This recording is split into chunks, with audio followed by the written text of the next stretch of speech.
Thank you, and thank you everyone. Just thought we'll make quick introductions to our esteemed panelists. Prasad leads end-to-end supply chain at Biocon. Personally known Prasad for many years, and Prasad used to work with other global majors like Pfizer in the US, predominantly in the US. Also spent time in Europe as well as in India. So Prasad looking forward to a lot of global experiences on this table. Vickram, obviously a great friend. Vickram leads the global planning organization at Pharma, possibly our largest organization in India. Vickram has also spent, and good thing about Vickram is he's just not a pharma guy. He's also spent time in heavy industry, so he has spent time in Southeast Asia, he has spent time in the Middle East, quite naturally in India too. So Vickram again, global flavor and a regional flavor to discuss. So with that in context, I thought we'll spend about a couple of minutes really to set the stage as to what we want to talk about. I think from the morning, you saw the speakers on the CEO panel, and then Jay coming in, and now Anthony and the team. 2-3 things which were very common across all of them. The first one was really to establish a very credible end-to-end model which can reduce cost to serve. Someone spoke about Jan Aushadhi and how it should be revamped. Someone talked about the efficacy for temperature control portfolio. So everywhere, I think the biggest discussion has been around how can we really optimize cost to serve, which means that you reduce all the leakages in the value chain as you go by.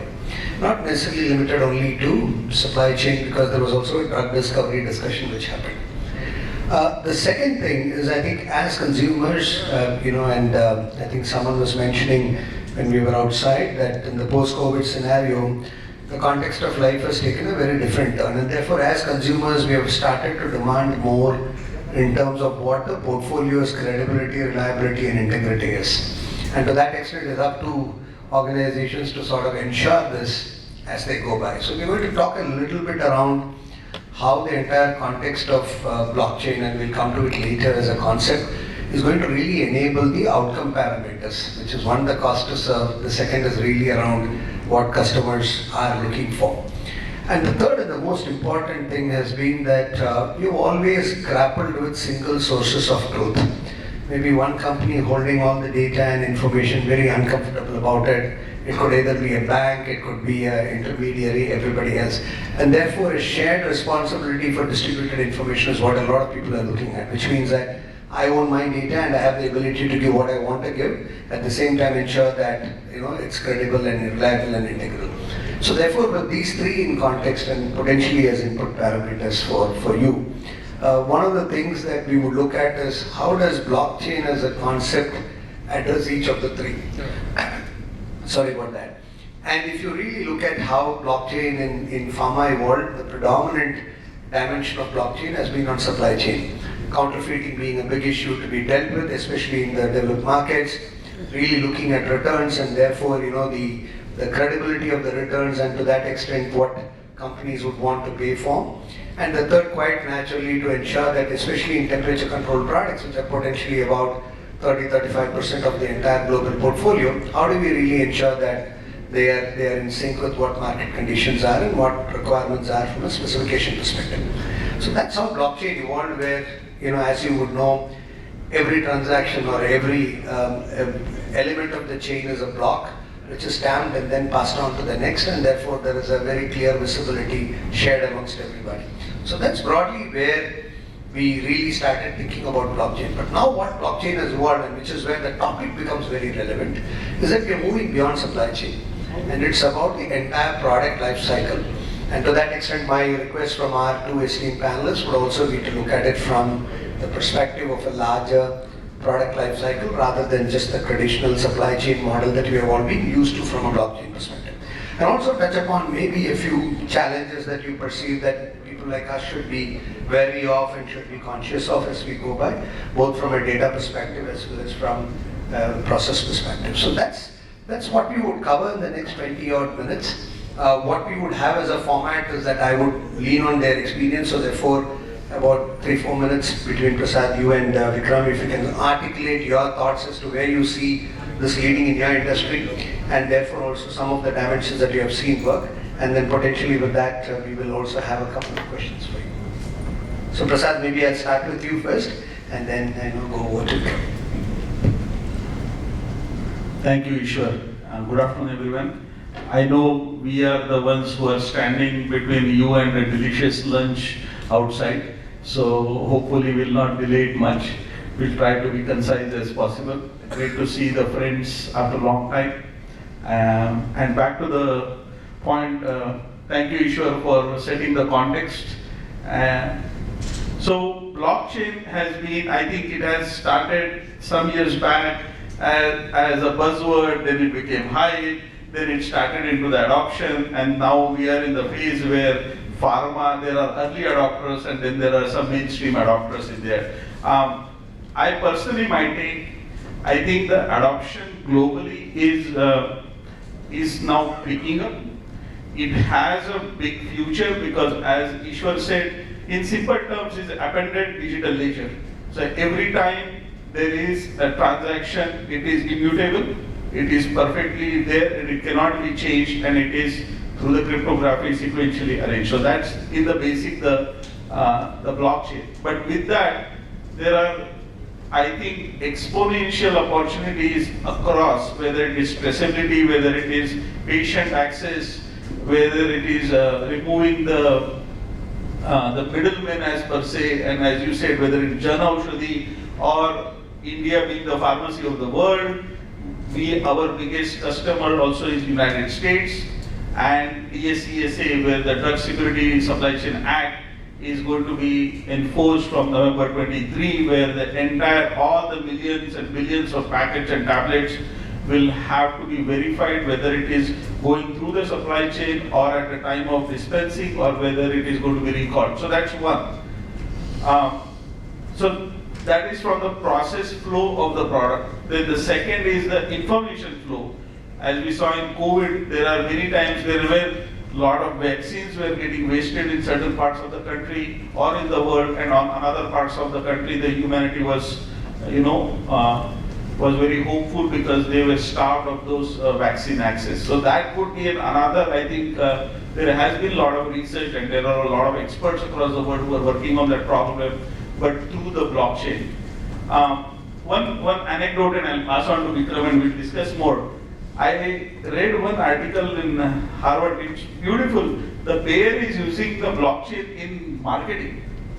And it was very wonderful how it has turned out, because they said when they give a lot of ads, so a lot of these media aggregators and ad agencies, like you said, the product, the ad, the number of people who see the ad issue, they don't share that information because that will further optimize their ad spending.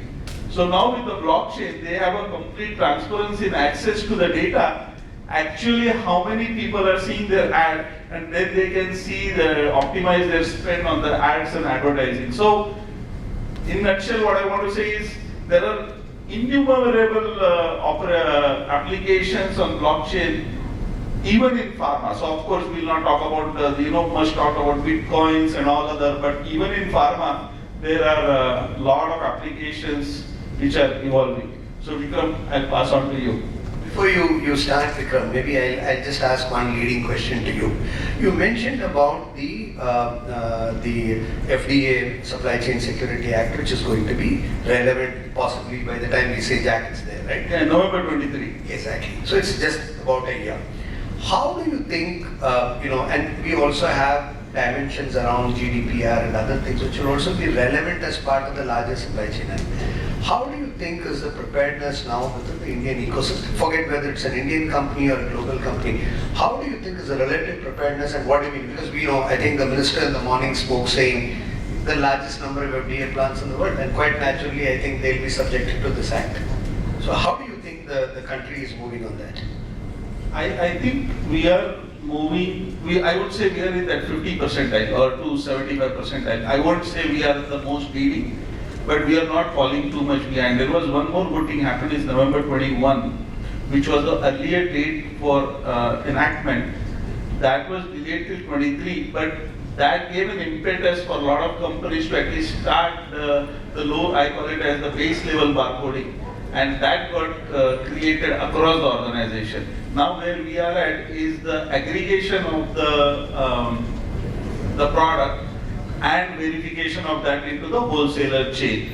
I personally looking and talking to the big wholesalers into United States, we are there, but I think there are some still companies or the pockets which we, especially the contract manufacturing organizations, they are little behind the curve. The big pharma are there, but the contract manufacturing organizations are little behind the curve. And when I say contract manufacturing organization, it's not only subject to Indian diaspora, it is across the world because it is also a capital intensive project.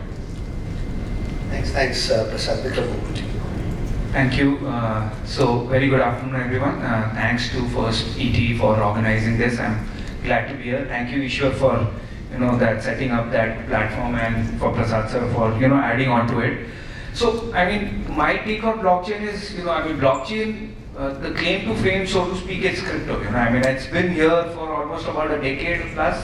I mean, and it was slow, and like Prasad sir was saying, it caught up, then it became a euphoria, and now it's taken the center stage, and rightly so. I mean, I believe that blockchain is here to stay because in the impact of COVID that happened, and we saw huge global scale disruptions in supply chain, and not just supply chain and not just pharma. I mean, across the industries, across verticals, we saw large scale disruption, and we understood that our supply chains, our businesses have become so global and interdependent that we need to have control on information, the right numbers, so that end to end everybody is chasing the right numbers. I mean, you don't want your sales and marketing to go ahead and look at a certain set of numbers and your vendors upstream looking at a certain different set of numbers and preparing their raw material or capacities based on those. I mean, and that is where I feel that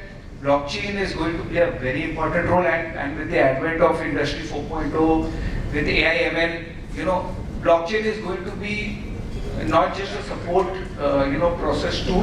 In my sense, it is going to be the enabling tool which is going to make adoption to ML, AI, and the entire 3 C's, like I would want to say. I mean, we know about connect, collaborate, and communicate. But the 3 new C's in my perspective, which blockchain is going to play a very important role, is connect, of course. I mean, stay contained and connect, because we need to be contained in our own, risk mitigation strategies, in our own small bio bubble, so that our production, our manufacturing, our supply chains are contained, and we need to be connected and continuous, because in terms of information flow, in terms of product flow. So in my mind, the continuous and the connected part of it is going to be getting enabled by blockchain tremendously. And in my opinion, again, like with Industry 4.0 coming in, blockchain is here to play a very important role. Interesting point, right? Outside the transactions, one of the things you said is that it essentially gives a strong visibility of demand and also how to synchronize between demand and supply. I think that's a point that you made, which essentially means, coming back to the first point, there's also a reduction of cost to serve, in addition to some of the regulatory dimensions that the market is looking at, be it the US Security Act and others. How do you think is the journey of, and you also mentioned about IoT and AI/ML. Now these are obviously independently and discreetly done by companies, and you are an organization, if I can take your specific example, who have a fairly strong distribution between the domestic market and the export market in terms of your play. How do you see that evolving? Would you sort of look at, from a strategy perspective, blockchain, which is a global deployment, or would you think that for the Indian market it would be a little bit later, depending on how much you can share? But I'm just saying, how do you think will the market move for a company like us, which has a strong distribution between domestic markets and export markets? So I mean, yeah, interesting, and like I said in my opening remark, blockchain is here to stay, and digitization or digital transformation, however you call it, is here to stay. I mean, 10 years back, how many of us used to carry smartphones? That's the event of Industry 4.0 in my opinion. And like Mr. Prasad was mentioning, we are talking about blockchain not with respect to only supply chain. We are talking about different facets of the value chain getting catered, like marketing. We're talking about forecasting. We're talking about demand sensing. And then when we move up the value chain, we're talking about how we can do predictive analysis, how we can ensure our productions are optimized. We talked about track and trace. So with blockchain and with people are talking about serialization 2.0, where all this information flow is going to help us optimize our capacities, look at what needs to be packed and when. So all these aspects, and if we move further upstream to our vendors, what kind of information we want to share with them. So everybody is very guarded with respect to information in pharma. We don't want to open up our entire Pandora's box in terms of our vendors and our suppliers, etc. So what kind of information you will be able to share with your vendors is controllable with you. So with the advent of blockchain and technology, we are able to control what information we want to share with them, so that you're safe, you feel safe with your data. And the vendor also feels like a business partner, because he gets information with respect to how your demand is moving, what kind of forecast volatilities are happening, and he can do changes with respect to his planning for raw material capacities, etc. Because all we saw is during the pandemic, if anything we learned was, it's not just how you keep your business environment or your operations secure, you also need to partner with your suppliers, with your logistic service providers, with your vendors, who are very important enablers for your business. So in my opinion, yes, we are also looking at going down that journey, definitely. It will be, I don't think so it will be possible for any company the size of what we are to omit this growth curve, so to speak, and transformation going forward. And it's very important that we invest in the right people and the technology together, because somehow people feel that blockchain, AI, ML is going to come and replace everything. It's not going to happen. In my opinion, it's going to enable us to make faster and smarter decisions. So we need to also enable and train and invest in our people to be able to maximize and extract the best out of these tools and technologies, so that we are able to make the best and the smartest decision for our businesses.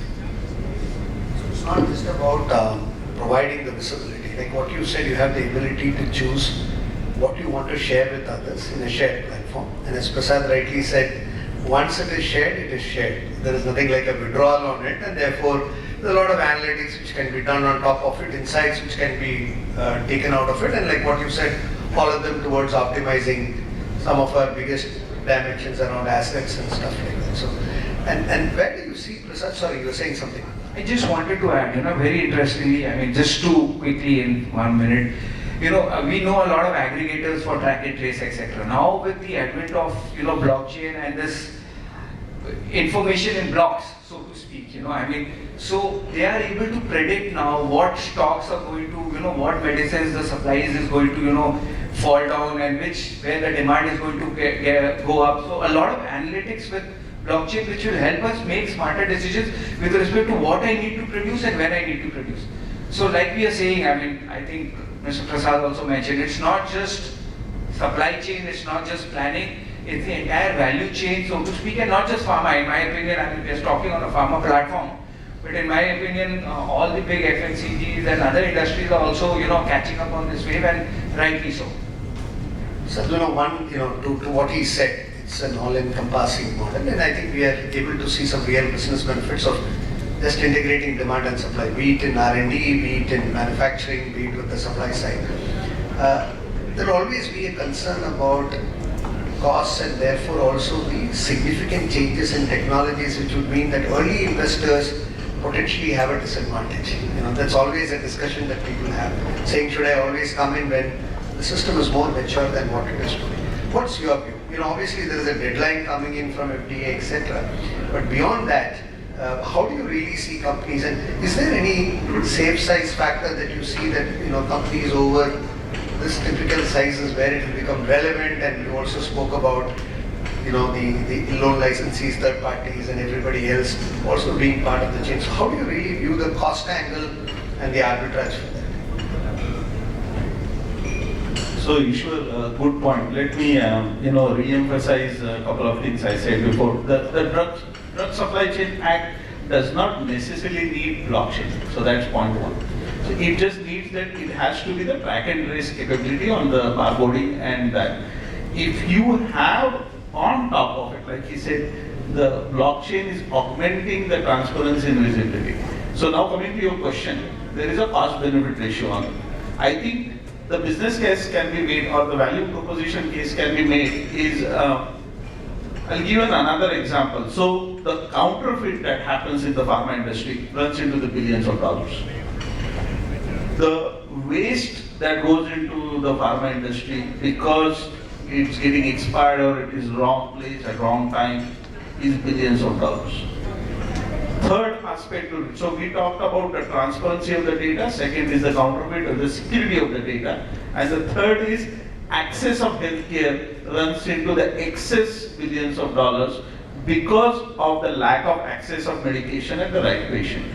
So in fact, Biocon, which says our mantra is affordable access and affordable innovation.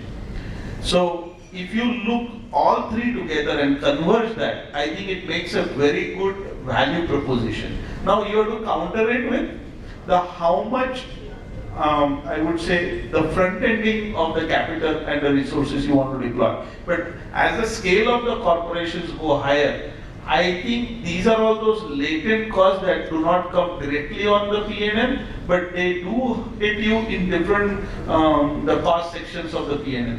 And I think it does make a sense. Whether I don't think, in my opinion, that if you are an early adopter of the blockchain, that it would not make a business case. Of course, the footprint of your organization and the market access also defines it, but I think it still makes a pretty good business case from the adoption perspective. So from your perspective, in a broad sense, the business case is already there. It is already there, and I think what people are thinking only from, as you said before, is the transaction ledger system. But I think if you look at more of the overarching, so previously if you look at in 1990s, the internet, it was more of connecting you and me. But now it has exploded. He mentioned about the smartphone. So the opportunities are endless, and I think that business case also exists in the blockchain technology. It's about how do you exploit that. And if I may add, I mean, I don't think so anybody is an early adopter of blockchain. I mean, like we mentioned, it's already 10 years it's been here. I mean, probably it was a little early for its time, with the kind of technology about 10, 12 years which was there. Now with cloud there, easy adoption, and you can look at small pockets of adoption. You don't need to look for the entire value chain and, look at, implementing blockchain across end to end, We can look at small business functions, start small, and it can, look at, quick adoption and quick implementation with respect to cloud technology, which is very cost effective. And like Mr. Prasad was saying, it's going to go beyond cost benefit analysis. It's going to be a must to have. With the kind of complexities that we live in today and how intermingled our supply chains and businesses are, we're procuring material from one part of the world, producing in one part, it's traveling across the globe into one third country, and it's getting into the patient's hand, and with spurious drugs entering your supply chain, with the risk of counterfeiting, with the risk of quality of products. I think it is going to be a must-have rather than good to have technology, in my opinion. Many thanks to both of you. It's been very enlightening. I think it's been great to really sort of dissect it into the language that we all understand, and really also the benefits that come out of it. So it's, I would say, blockchain demystified. So thank you so much, both of you, and pleasure again. Thank you so much.